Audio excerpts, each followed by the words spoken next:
The wind has a spirit. The land feels this and bows. The sea feels this and dances. For generations, humankind has harnessed the spirit of the wind to give life to sailing ships. This is the story of the sailing ship Zodiac, the spirit of the wind.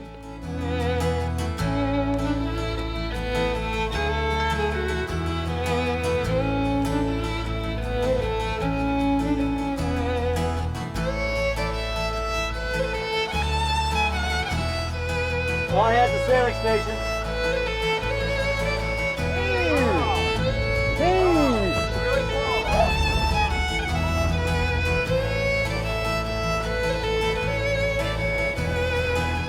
Bow watch, bow watch.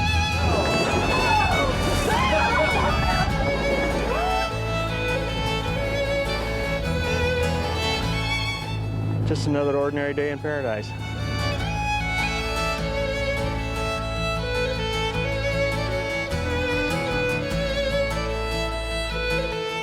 Hi, I'm James Keelaghan, host for your adventure aboard the Schooner Zodiac, a United States National Historic Site.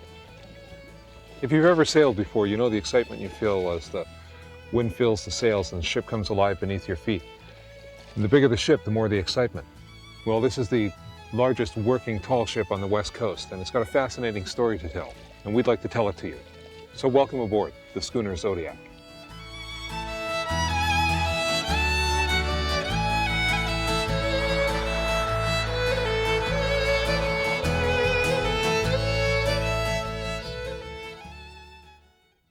The Schooner Zodiac's logbook covers most of the 20th century. She's seen Europe, Canada, New England, the Panama Canal, and almost 30,000 sunsets. Who built her, and why was she built? How has she managed to survive almost 100 years of sailings? These are some of the questions that we're going to answer on board the Schooner Zodiac. Zodiac is a living inheritance, given by generations of mariners to everyone who knows her. The gift of wood, canvas, and brass is given regularly at the dock, where passengers meet the ship and each other for the first time. Hi, Dick. Hi, Joanne. Zodiac is not a cruise ship. Passengers are crew. A ship this big can't sail without all hands on deck. Just my luck to be cooking in the kitchen, which is what I've just got away from. I'm not sure I know port from starboard, but... Port is left, starboard is right. But we learn that soon enough. Just as we learn no ship has a bathroom. It's called a head. I could say something noble like, I wouldn't have my crew do anything I wouldn't do. But after all, he is the head man. And no ship has a kitchen. It's called a galley. I think there is enough help. I might be able to peel potatoes. To the sea they come, from Indiana and Nebraska, New York and California. Whatever they were at home doesn't matter now. Here, they are all crew. Request for Mr. Port, sir? This is an elder hostel trip. Most of the guests aboard are retired, but choose to go back to work for a week as sailors. That's what being retired is all about. You were tired before, now you're retired. The sea is a teacher, and this is the first day of school. For the next 5 days, Zodiac will be a classroom with 20 new students, fresh for the lessons they are about to learn about sailing and the sea. We'll let you on, but we won't let you off. There you go. Welcome aboard. Okay, here, man. First mate Sandy Brown helps as suitcases and people both arrive neatly packed. I made it.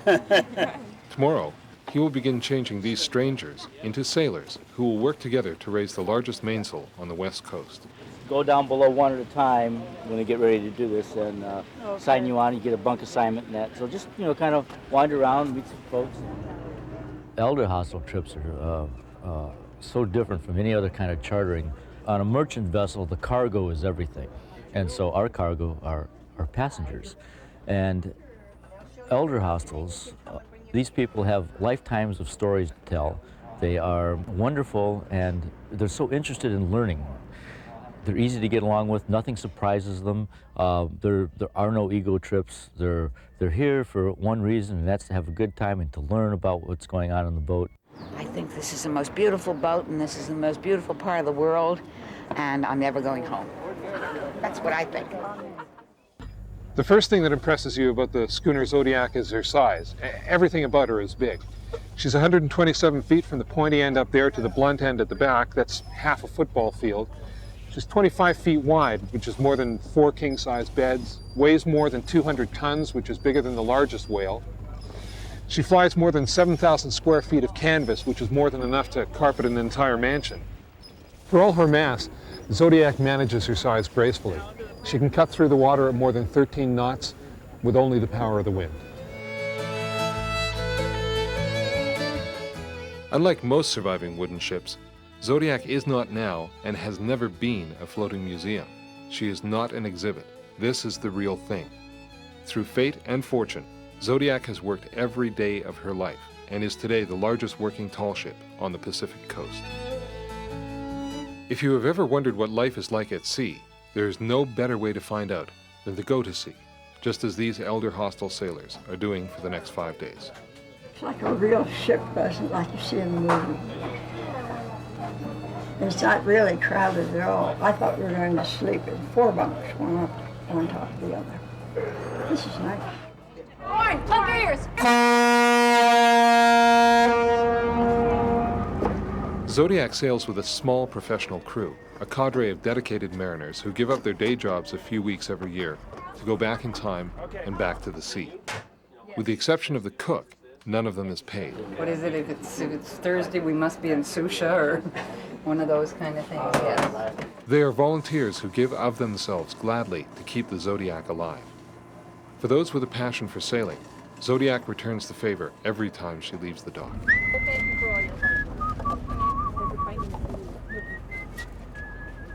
Captain Carl Mayer is skipper of the Zodiac. A sailor, he will tell you, is not what you do, it's who you are. Captain Mayer became a sailor when he was 17 years old, and he has been one ever since. I really think that when you go to sea as a kid, that something goes on there, whatever goes on there, and it gets in your blood. That expression may sound kind of dumb, but you just like it, just love it. You get out on the water, and everything else doesn't matter. For instance, just a week trip, you go out the first day and you're still thinking about shore stuff. The second day you could care less, and you know when you get back that you should have got on the phone and did some calling, but it don't matter. Okay, all right, I guess we're ready. Below, in the galley, ship's cook Leslie Mulcahy is already busy preparing the trip's first meal. Aboard ship, pots on the stove can be moving targets, so being a good cook at sea is more than just being a good cook. We heel, and then I just sort of, everything has fiddles and everything just kind of fits into its place. But other than that, it never gets rough. And a heel is easy to, you just listen when they're going to change sails, you rearrange everything for the other slope. In the old days of sailing, most ships had a bosun, the officer in charge of the deck crew. Zodiac has a bosun too, though he's not in charge of much. Bosun is the ship's cat. And there are 2 things that bother this cat: seafood and rough water. Go figure for a ship's cat. And when it gets rough, which means this is rough for Bosun, he goes in the life jacket bin, and that's where he stays. Bye, Bosun. Ironically, Bosun, who has lived all his life aboard ship, gets easily seasick. When the ship is underway, he'd rather be left alone. How is it in there, Bosun? Hey guys, let's all come over here, close to me where things are safe. Go ahead and sit down. We're going to talk a little bit. Make yourself comfortable, because it's going to take a while. Generally, I have this below decks, but it's so warm down there, and everybody starts taking their clothes off, and then I can't concentrate. Captain Carl is a likable blend of old salt and old spice. Every trip provides a new audience for his well-worn jokes. I think this is the 3rd day as captain. So.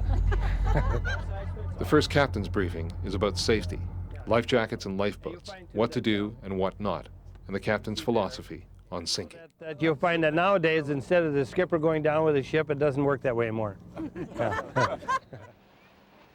Zodiac is certified by the U.S. Coast Guard to carry passengers, a feat that literally took an act of Congress. Northwest lawmakers were convinced it was an old law, not an old ship, that needed to be retired, and the United States Congress agreed. These elder hostile people, and these are people that are 60 and over, you know. They are my age, and some of these people, they come aboard. Most people come aboard because of the reading that they've had, and they've read about schooners and heavy sailing and things like that.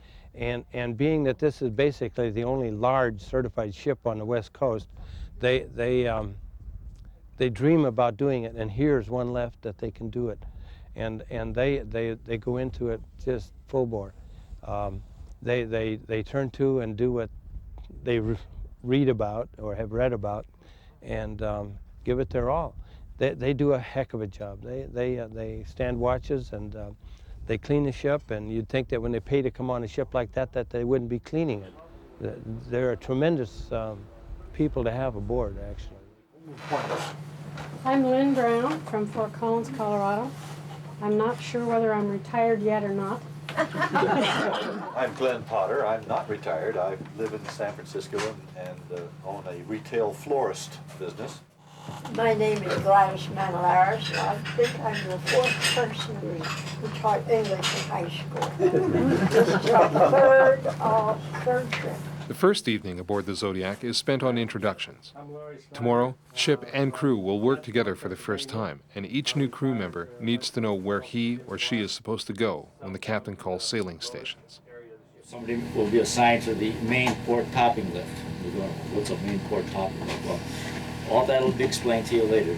But it's important to learn what your sailing station is, because you guys are going to be the crew sailing this boat, and when we have to do maneuvers, we'll call sailing stations, and whatever you're doing, you got to drop what you're doing if you're reading a book or something, and come up and take your station. I say, when we get away from shore, boy, you're mine.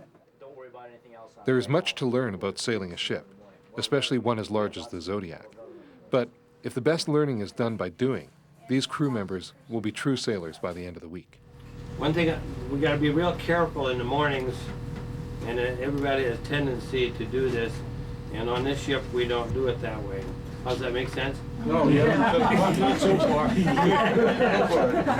What's this like? Okay, well, the thing is that the skipper is the only one that can determine whether it's a good morning.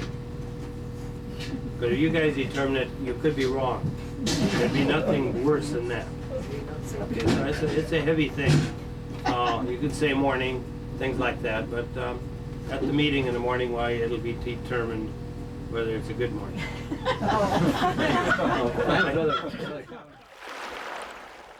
Responsibilities ashore fade away with the setting sun, and Zodiac becomes a world all its own.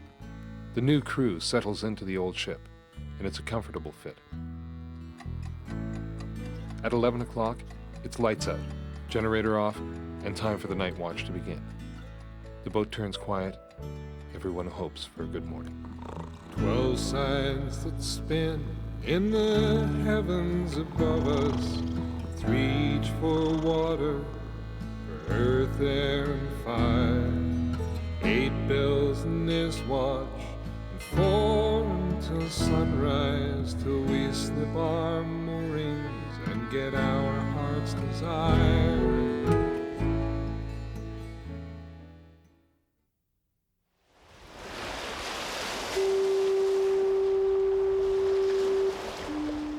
The schooner Zodiac began her life in New England, on the coast of Maine, in the small community of East Boothbay. She was built by the oldest continuously operating family shipyard in the United States, the Hodgdon Yard. In nearly 200 years, more than 400 vessels have been launched from the banks of the Damariscotta River, bearing the Hodgdon name. Timothy Hodgdon is the 5th generation of Hodgdon shipbuilders, dating back to the Madison administration, America's 4th president. Before my father passed away, we always claimed that we started in 1818, and I asked him how he knew, and he said because we did. Turns out the Hodgdons had not started building boats in 1818. They actually had started 2 years earlier, in 1816.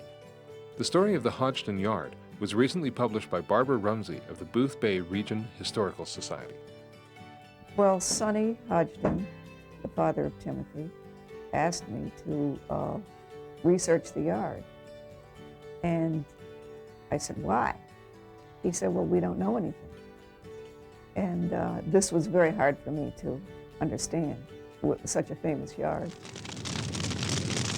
Whatever documents the Hodgdons had saved over the years burned with the rest of the yard in 1954.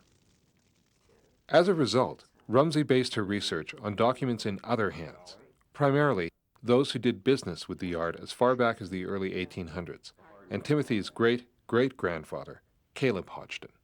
In order to substantiate that a vessel was built by the Hodgdons, I had to go to the sources, and everything is gone except account books, which are a record of what, for instance, a blacksmith or a spar maker charged Caleb for work that he did for him.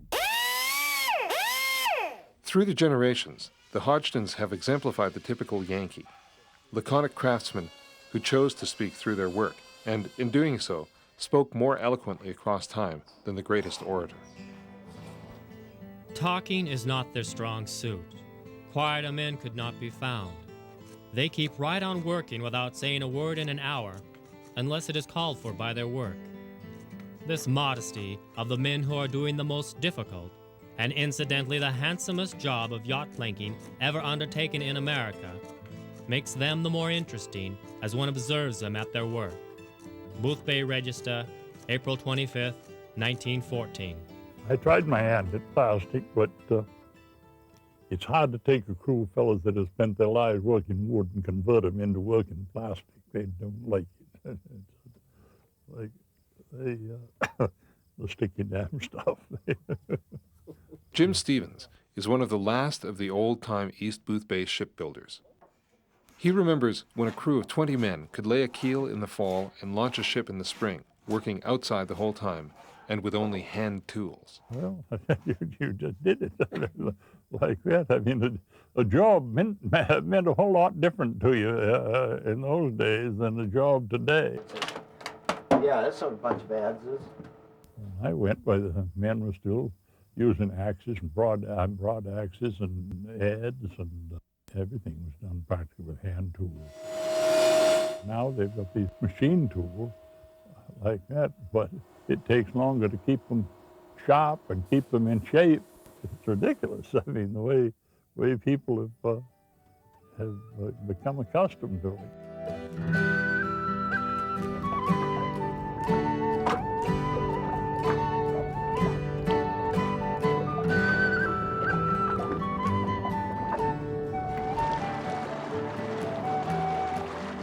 The tide pool that powered the Hodgdon shipyard nearly 2 centuries ago still fills and empties as it has for generations. The Hodgdons, too, still build boats in East Boothbay. Wooden boats. A lot of fun to drive a Corvette, but it's a lot of fun to get in a Model T and go down the road, too. You know, turn your head around backwards and go down the road in a Model T.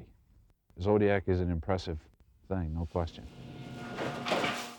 The same shipyard that built the Zodiac is today building the Antonisa, the Corvette of the sailing world. 30 people will labor 4 years to produce this one boat, a 124-foot single-masted sloop for a customer in Italy. This custom, one-off masterpiece, when it's turned right side up and floated, will be one of the finest ships in the world. And the niche that we've carved out for ourselves is a high-end, high-quality, state-of-the-art version, if you will, of wooden construction. It features coal molding as the basic process, featuring vacuum bagging, epoxy adhesives, some of the composites, some of the carbon fiber, you know, to reinforce some of the wooden structures in the right areas, and again, traditional joinery. Computers help us visit the decks of the Antonisa before she is even completed.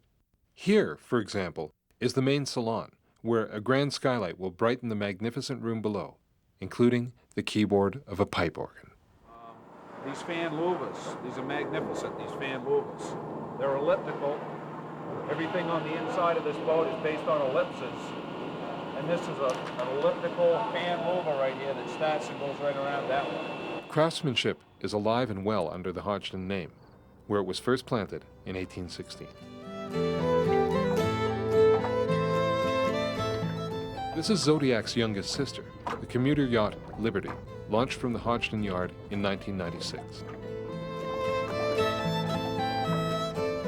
Liberty is the pinnacle of modern boatcraft, an Art Deco wonder that, if it didn't really exist, would only be believed in a dream.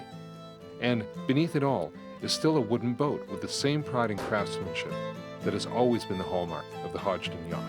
Maple quarter-sawn, beautiful quarter-sawn maple floors.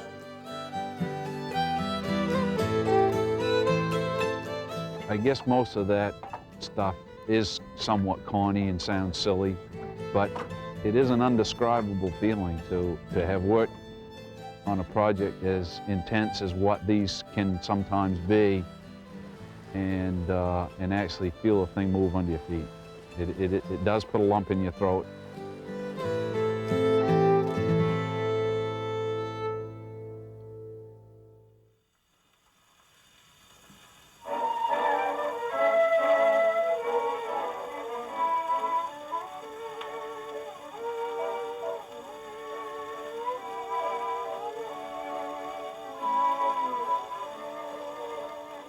Zodiac was launched from the Hodgdon Yard in 1924, the peak of the Roaring '20s.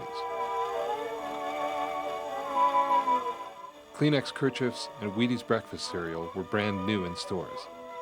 Saks Fifth Avenue had just opened in New York and, despite prohibition, or perhaps because of it, sold out of silver pocket flasks the first day.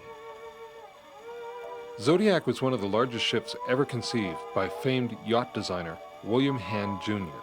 The 1924 Rudder magazine described her as being of exceptionally strong construction with splendid accommodations and every modern convenience. She's a gaff-rigged schooner, a type of vessel originally designed for speed to bring fish to market quickly. The word is lost. As far as I can tell, someone once said, "Look at that boat, look how she scoons." No idea what they quite meant, but a schooner is a fore and aft rigged vessel with the mainmast astern.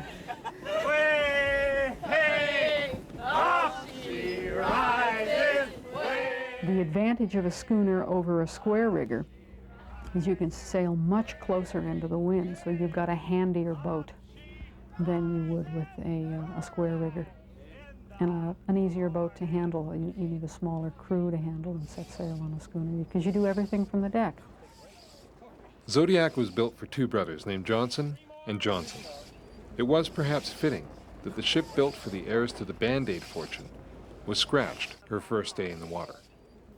Charles, Hodgdon Sonny's grandfather, uncle, told me about the day that she left. And he was down on the wharf and cast the lines off for them, and they backed out of the dock. And instead of backing out of the harbor far enough like that, they left the dock and cut around to the north, to the north of the shop like that. And Charles got really excited, you know. He never swore, and it wasn't profane in any way.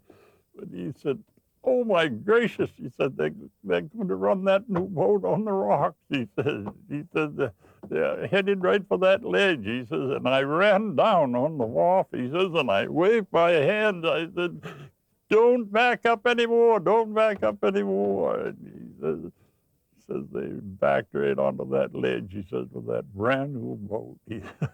He was still suffering from it 50 years later. The company's sterile adhesive bandages first appeared on the market in 1921, making Zodiac the boat the Band-Aids built. Both brothers were avid sailors and had a keen interest in astrology. No surprise, then, that they named their yacht Zodiac. The brass fastenings are astonishing. She has pins, drift pins, that are about so long, and they are solid brass. There's no nails, there's no screws. These things were all brass and driven in there. They're kind of like railroad spikes, but massive. And she had large oak timbers. The kind of woods that went into her are something that you simply don't see today. That kind of access to massive trees just went away long before any of us were born. She was designed for looks and for comfort.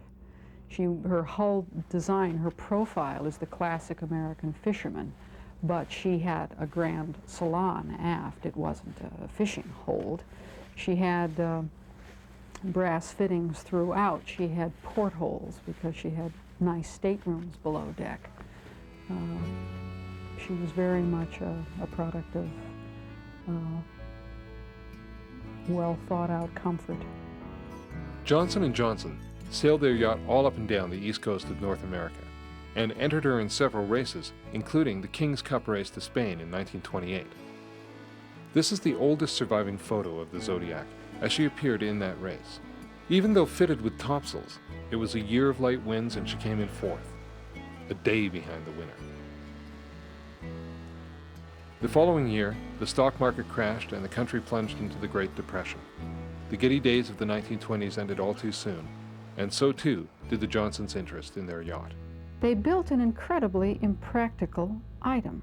We could all go out and spend a fortune on something that nobody in their right mind would buy because she wasn't a working boat. She was a pleasure yacht that was way too big for a pleasure yacht. She was really past the era of the grand yachts that millionaires had. The day her keel was laid, she was an impractical vessel, a wonderful vessel. They were selling a white elephant. A curious thing happened to the Zodiac in 1930. Her name was changed from the Zodiac to the Airdine. She was registered in Bermuda and titled to one A.J. Nesbitt. Now, those three things may or may not be curious, but A.J. Nesbitt lived in Montreal. 2, Montreal is home to the Seagram's distillery, one of the largest distillers in the world. And 3, in 1930, the United States was still under Prohibition. Now, was the Zodiac used to smuggle illegal liquor into the United States? Well, nobody will ever know for certain, but as they say, dead men tell no tales. Cheers.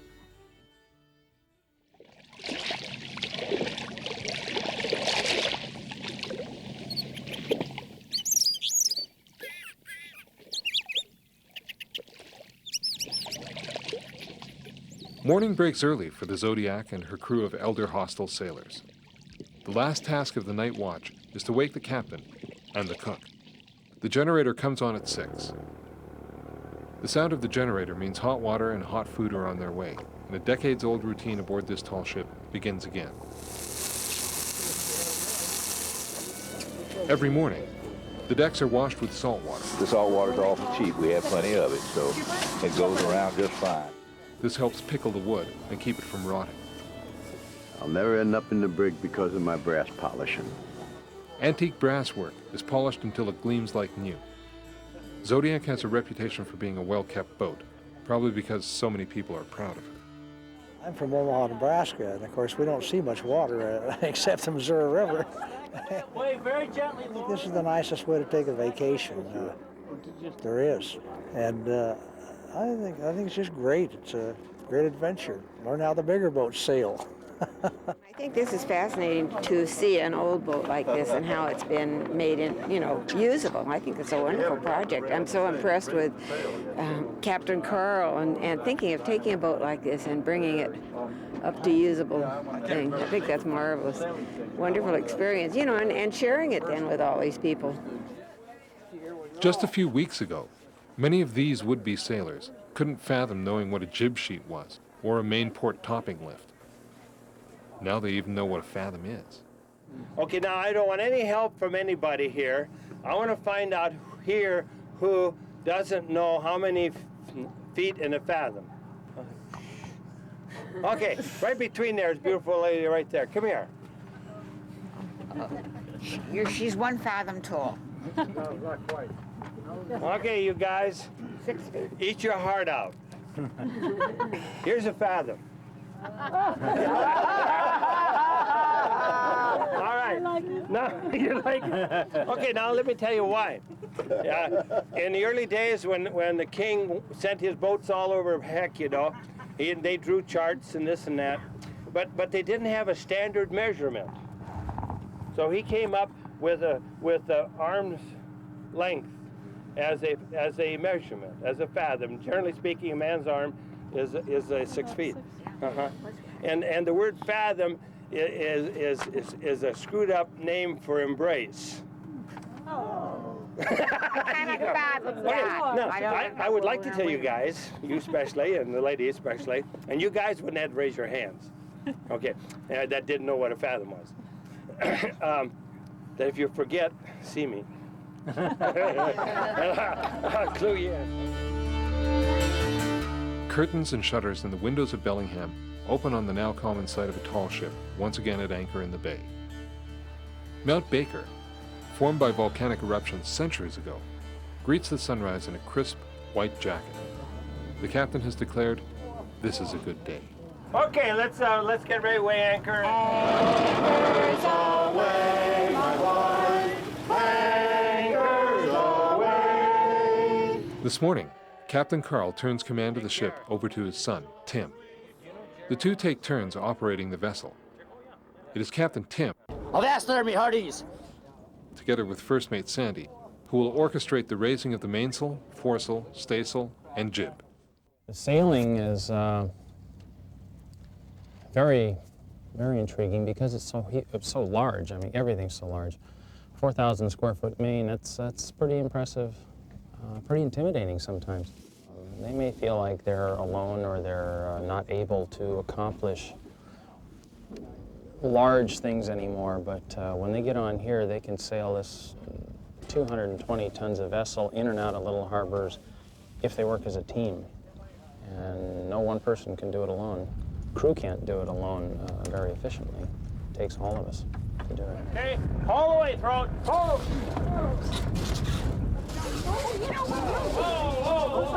Don't move with the rope, you stay there. Don't run back. Stay in place and pull. Ropes aboard ship are called lines. Honest, it works better. As soon as you run out of room, Lines that raise sails are called halyards. keep way together.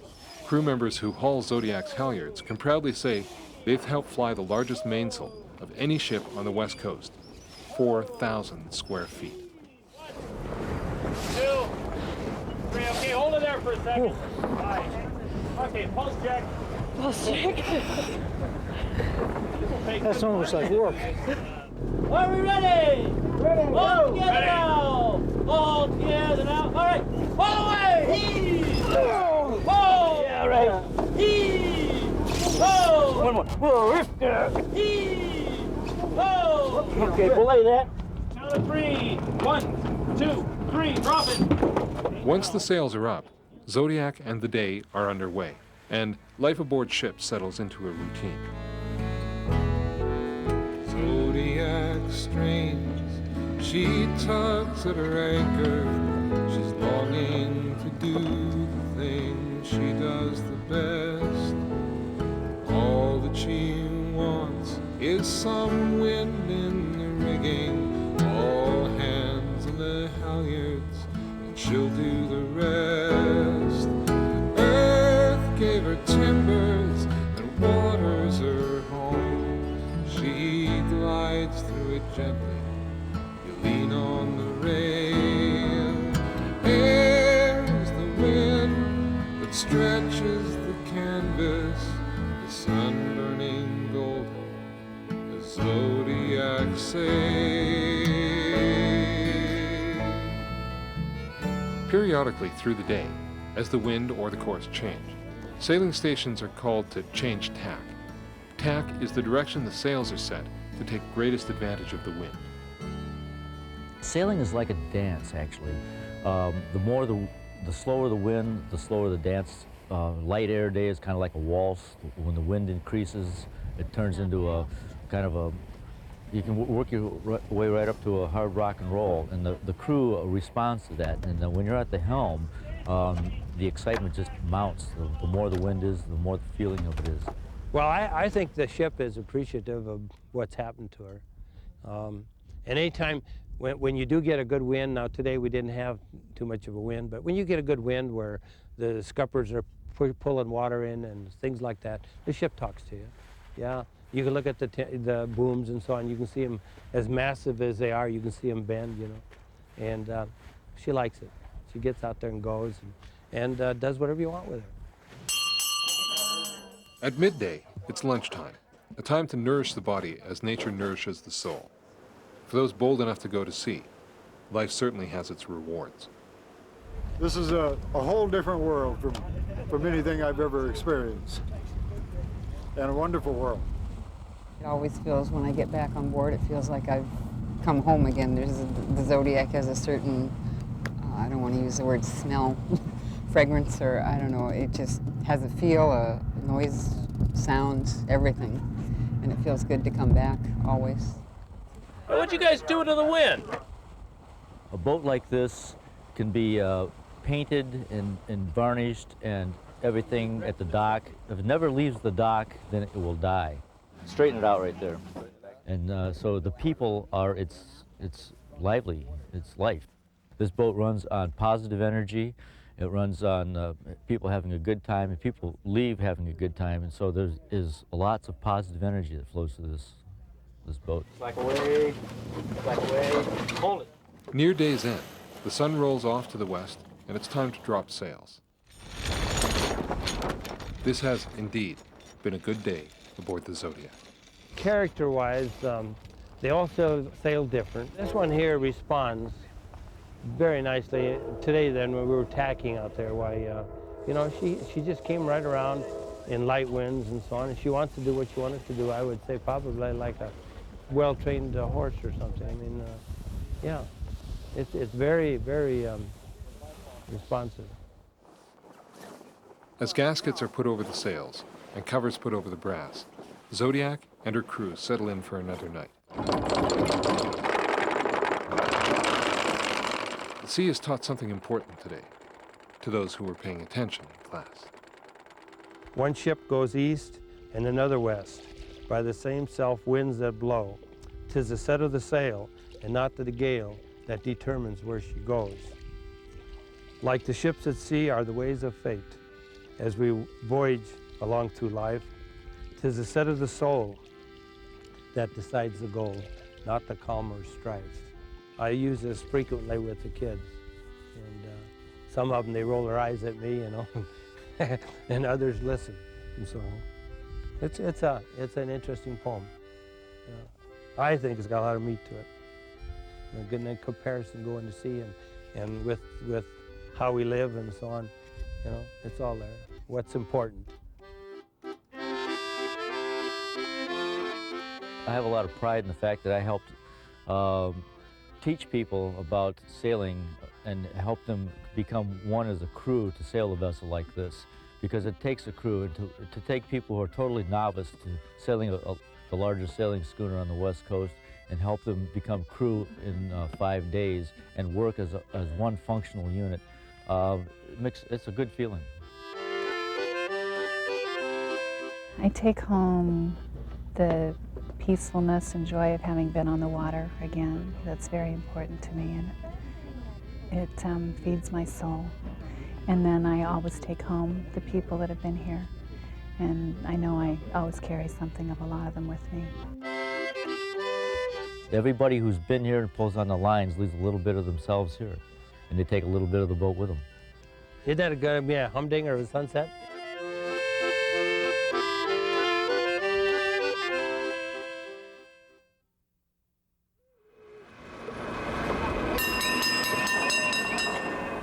San Francisco, city of streetcars, sourdough bread, and one of the most dangerous ports in the world. A combination of changing tides and a shallow bay here demands people with special talents to guide ships safely in and out of the harbor. The San Francisco bar pilots were the first pilot service on the West Coast. Their mission has been the same since 1835. Well, piloting goes way back in history. I mean, worldwide. If you read chapter 27 of Ezekiel in the Bible, pilots are mentioned. Pilots are mentioned in Homer's Iliad. King Henry VIII actually founded the Trinity House Pilots of England and started the pilotage system there as it exists today.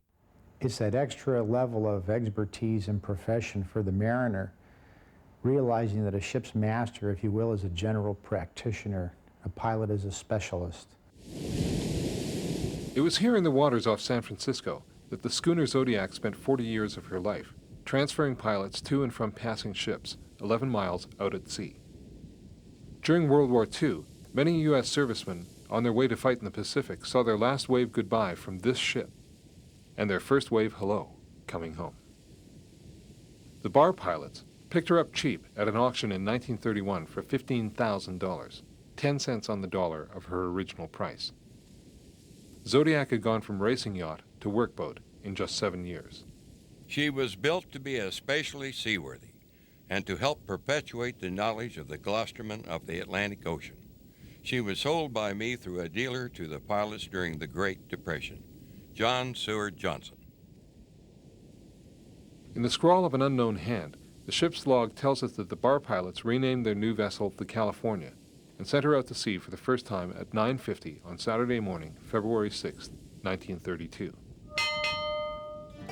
During her days as a pilot schooner, California was home to more than a dozen men for a week at a time. Bunks for the crew were forward in the bow, or forecastle. Aft of the crew quarters were the only staterooms aboard for the captain and 2 engineers. The galley and the mess hall were amidships. Once a month, the cook prepared a pork roast so that the rinds could be used to grease up the skids for the yawl. Pilots' quarters were aft in the main salon. Each pilot was assigned 2 bunks, an upper dry bunk and a lower wet bunk. Retired pilot Captain Bob Porteous remembers being in hot water was sometimes desirable. On the stove in the galley, which was just after the crew's quarters, there was a great big pot. Always had boiling water on the stove there. So we would just go get a dipper and dip out some hot water and pour it in the boots before we started, so at least you started out hot wet rather than cold wet, you see. Porteous started with the bar pilots in 1947, when pilots rowed from ship to ship in a yawl. Later, the yawls were fitted with outboard motors, but it was still tough and dangerous work. Not all the time at sea was hard, though. Captain John Winterling, who joined the bar pilots in 1964, remembers passing the slow times fishing and playing practical jokes. The pilots used to play jokes on each other on occasion, but you never wanted to know who did it. You know? But I think the funniest was when they nailed Captain Fowler's shoes to the floor. That was the funniest thing you'd ever see. And the crew would come down, you know, and they'd say, Captain, your ship is 10 minutes or 20 minutes away or something, and they'd nailed his shoes to the floor. Came out, stuck his feet in his shoes, and tried to stagger to the bathroom. And of course his feet didn't move, and he went flat in his face. And well, like Bob said, they called him Foul Mouth Fowler. Well, you hadn't heard anything until you heard that one. Those who worked aboard the California remember there were spittoons everywhere. For years, there was only a hand-pumped toilet and no shower. The pride of the boat was the wheelhouse, where Captain George Thomas remembers spending his days. The California steered very well. She had that big wheel, and as long as you didn't lose it, if you lost it, it would. I've seen sometimes you get a new pilot, and they'd come out there. Captain Simonstad, for instance. The day he came, first time he was out there, he was steering the boat, and he let go the wheel, and she unwound from hard over, you know, when he came back, and it hit him in the chin and almost knocked him through the wheelhouse door. And it was funny at the time, but I know it must have hurt like hell. Just how long the California was during her time with the bar pilots depended on what year you asked the question. The ship rammed other vessels on at least 4 different occasions and was rebuilt progressively shorter each time. Captain Thomas remembers hitting the fishing vessel MacArthur.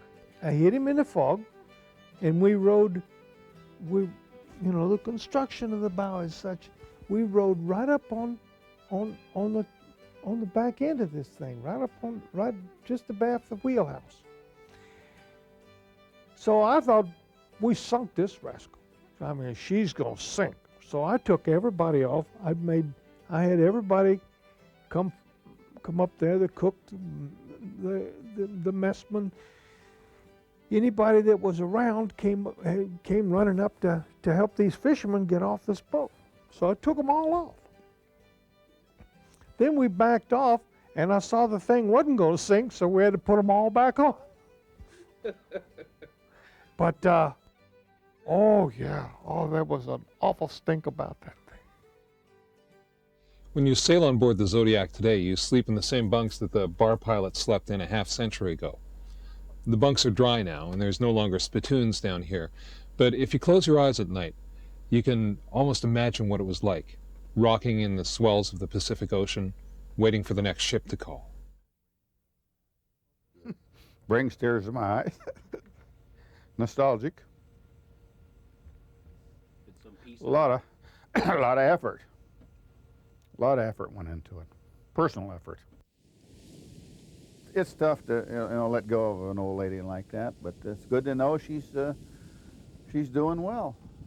When the bar pilots sold the schooner California in 1973, they never imagined they would see her again at all, let alone in a movie. But in 1993, there she was on the screen, all dressed in black, renamed the Ghost, and starring in the Turner Network television movie Seawolf. Several of those involved with the ship were extras in the film, and sailed her back to Seattle to wash off the stage makeup when her acting for the movie was done. To know the old girl is not only alive and well, but still working for a living after all these years, gives those who knew her when a sense of pride. Oh, I think it's great. I just think it's the greatest thing in the world. You have no idea the excitement that was generated around here a few years back when they used, well, we still call her the California, you now call her the Zodiac.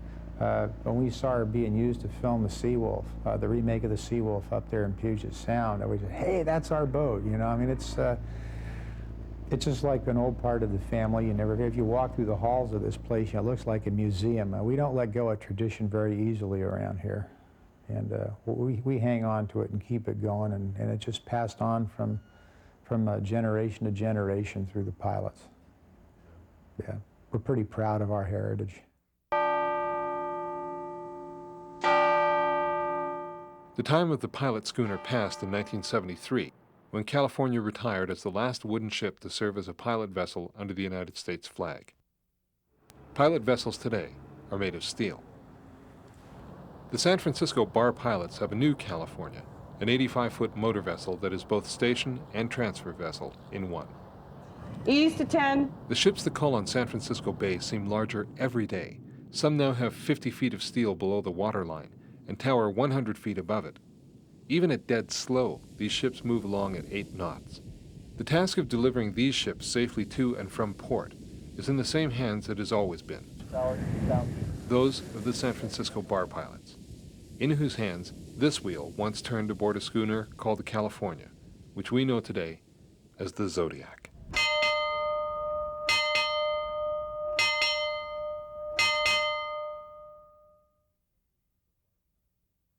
The San Francisco bar pilots long fancied schooners as their pilot boats. When the California retired in 1973, she was the last pilot schooner in history to fly the U.S. flag. California's predecessor, the schooner Adventuress, had earlier retired to the Pacific Northwest. California would someday retire there too. The Adventuress was owned by Youth Adventures and used as a floating classroom for area school children. When Youth Adventures learned the bar pilots were selling another, larger ship, they put in a bid. But Youth Adventures was outbid by a retired couple who dreamed of sailing the California around the world. Their plan never materialized, however.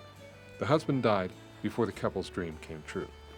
The first time I met, both of these elderly people, Mrs. Roll said when I first met her in her Winnebago parked outside the marina, I showed her pictures of the Adventurous and she told her what we were doing with youth groups and largely with Girl Scout cruises. And she said, oh, that's nice. Well, when the boys are through with it, perhaps we'll give it to you. And she did. Mrs. Roll gave the California to Youth Adventures in 1975.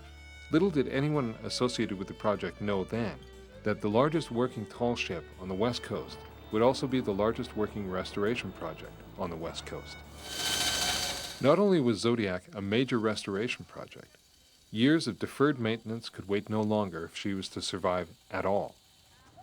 Zodiac was still in the hands of dreamers, but dreamers who were clever enough and stubborn enough to bring her around.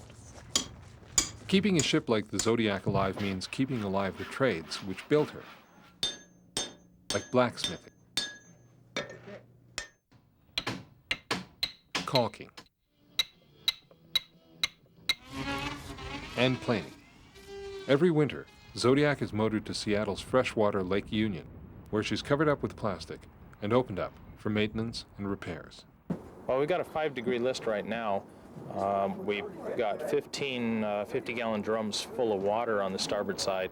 It enables us to get to that plank that was under the water, that one long plank, and everybody's avoided that plank for 70 years.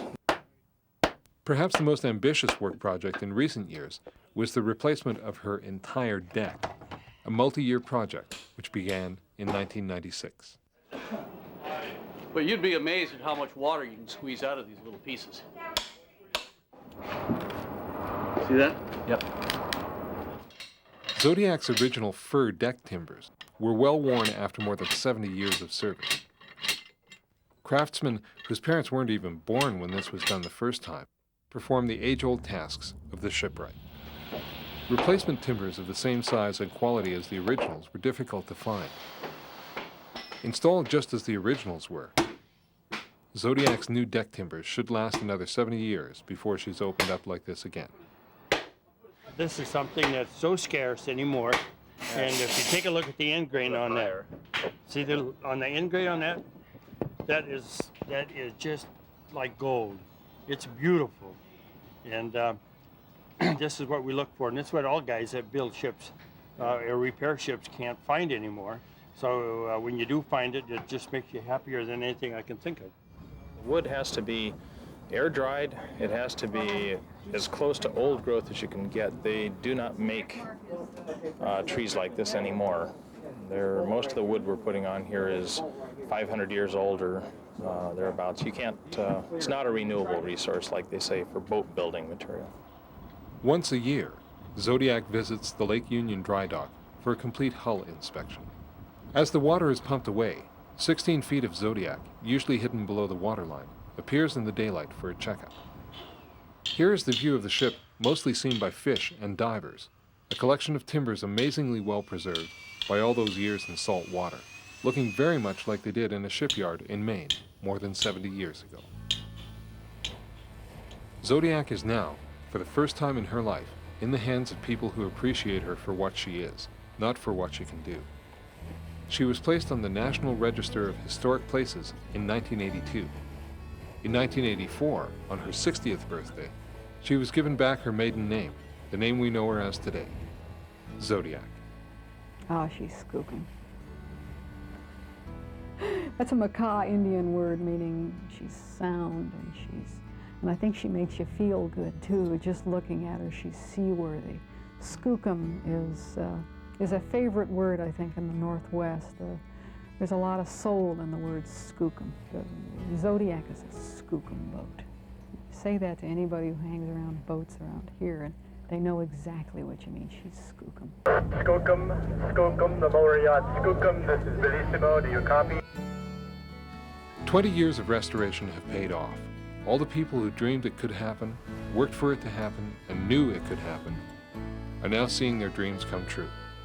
Zodiac today dances on the waves in better shape than she has been in decades, and the spirit of the wind blows strong in celebration.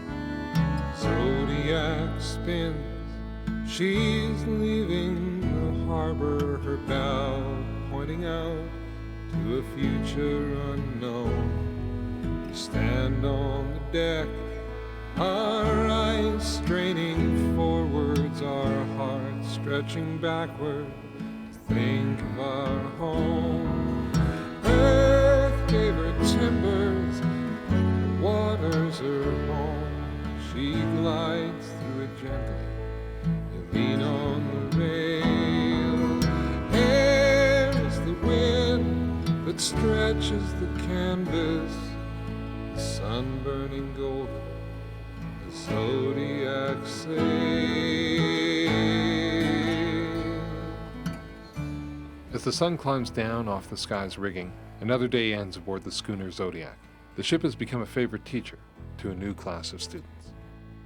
As we go through life, you know, and you look for something that's worthwhile, and you can look at the ocean and you can look at the sea, and it's always moving, and it's always going somewhere, and there's always a lot of life right there. And that's where I'm going to be. I'm going to be somewhere where it's going somewhere, where it's alive. And I have no regrets. The sea showed me how to live.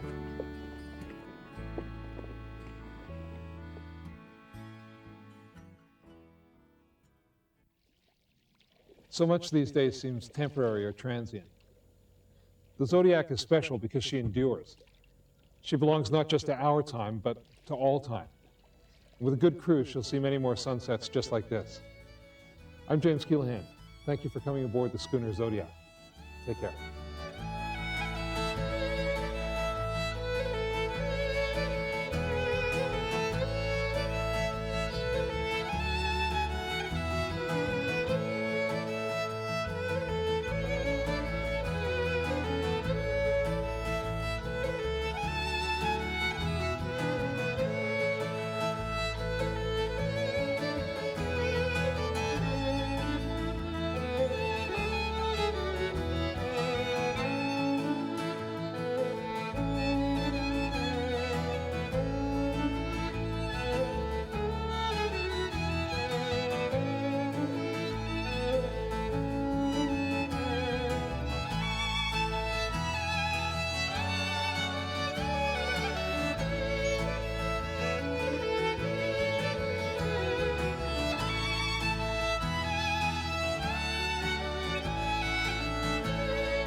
Zodiac, Spirit of the Wind is available on home video. To purchase a VHS copy or the companion music CD, call toll-free 800-735-2377. Again, to order Zodiac, Spirit of the Wind on VHS, call 800-735-2377.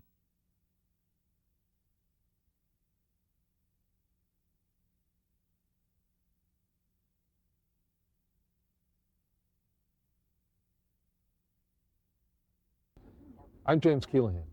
Come sailing with me on the largest working tall ship on the West Coast, the schooner Zodiac.